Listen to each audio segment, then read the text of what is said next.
ഇതിൻ്റെ പുതിയ വീഡിയോയാണ് തട്ടിക്കൂട്ട് മട്ടൻ കറി. അതിലേക്ക് മട്ടൻ വേവിച്ചെടുത്തു, ഉപ്പും മഞ്ഞൾപ്പൊടി ഇട്ട് വേവിച്ചെടുത്തിട്ട് അത് മാറ്റി വെച്ചു. സെപ്പറേറ്റ് ആയിട്ട് മാറ്റി വെച്ചിട്ട് ആദ്യം സവാളയെ അരിഞ്ഞു, വെളുത്തുള്ളി ഇഞ്ചി ചതച്ചെടുത്തു, മുളക് അതിൽ കൂടി ചെറിയ പച്ചമുളകും കൂടെ അരിഞ്ഞെടുത്തു, അത് ചതച്ചെടുക്കുകയാണ് ചെയ്തത്. അതിനുശേഷം വെളിച്ചെണ്ണയിലാണ് ഇത് നമ്മൾ വഴറ്റിയെടുക്കുന്നത്. സവാള അത് കടന്ന് മഞ്ഞൾപ്പൊടിയിട്ട് എടുത്തതാണ്, അത് വഴറ്റിയെടുത്തു. ഇടിച്ചെടുക്കുക ചെയ്തത്. ഇഞ്ചിയും വെളുത്തുള്ളി അതിലേക്ക് ഇട്ടു, വഴറ്റിയെടുത്തു. വെളിച്ചെണ്ണ ഒഴിക്കുകയാണ് ചെയ്തത്. വെളിച്ചെണ്ണയിലാണ് ടേസ്റ്റ് ഉണ്ടാകുന്നത്. അപ്പോൾ അതിന് വഴറ്റിയെടുത്തു. അതാണ് ഇപ്പോൾ നിങ്ങൾ കണ്ടുകൊണ്ടിരിക്കുന്നത്. അപ്പോൾ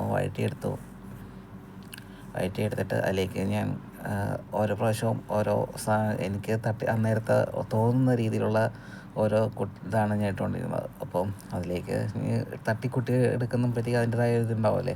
പച്ചമുളക് ഇങ്ങനെ ചെറുതായിട്ട് അരിഞ്ഞെടുത്ത് അതിലേക്ക് ഇട്ടു. തക്കാളിയൊക്കെ ഇങ്ങനെ കണ്ടിന മുണ്ടനൊക്കെ അരിഞ്ഞെടുക്കുകയാണ് ചെയ്തത്. പെട്ടെന്ന് ഇതാക്കുന്നതല്ലേ, അപ്പോൾ അതിൻ്റേതായ രീതിയിൽ ഇങ്ങനെ എടുത്തു. പിന്നെ ഞാൻ മസാല ഐറ്റംസ് മുളക് പൊടി, മഞ്ഞൾപ്പൊടി, ഗരം മസാല, മീറ്റ് മസാല അതൊക്കെ ഇട്ടു. ഇപ്പോൾ ഇടുന്നതെന്ന് വെച്ച് കഴിഞ്ഞാൽ ഗരം മസാല ആയിരുന്നു. അതൊക്കെ ഇട്ടൊന്ന് വഴറ്റിയെടുത്തു. ഓരോ പ്രാവശ്യവും ഓരോ ഇതായിട്ട്. പിന്നെ ഏറ്റവും കൂടുതലായിട്ട് കുരുമുളക് പൊടി ഇട്ടത്, ജീരകം ഇട്ടു, കുരുമുളക് പൊടി ഇട്ടു. അങ്ങനെ കുറേ അത്യാവശ്യത്തിനായിട്ട് മാത്രം. പിന്നെ എന്നിട്ട് മട്ടൻ അതിലേക്ക് തട്ടിയിട്ടിട്ട് അത് ഒന്ന് വരട്ടിയെടുത്തിട്ട് ഒരു ചെറിയ ഉള്ളിയും കൂടെ അരിഞ്ഞിട്ടു. ചെറുതായിട്ട് ഇട്ടാലും മതി, അരിഞ്ഞിട്ടാലും കുഴപ്പമില്ല. പിന്നെ മുളക് പൊടിയൊക്കെ അത്യാവശ്യത്തിന് വേണ്ടി മാത്രം ഓരോ സ്പൂണും അങ്ങനെയൊക്കെ ഇട്ട്.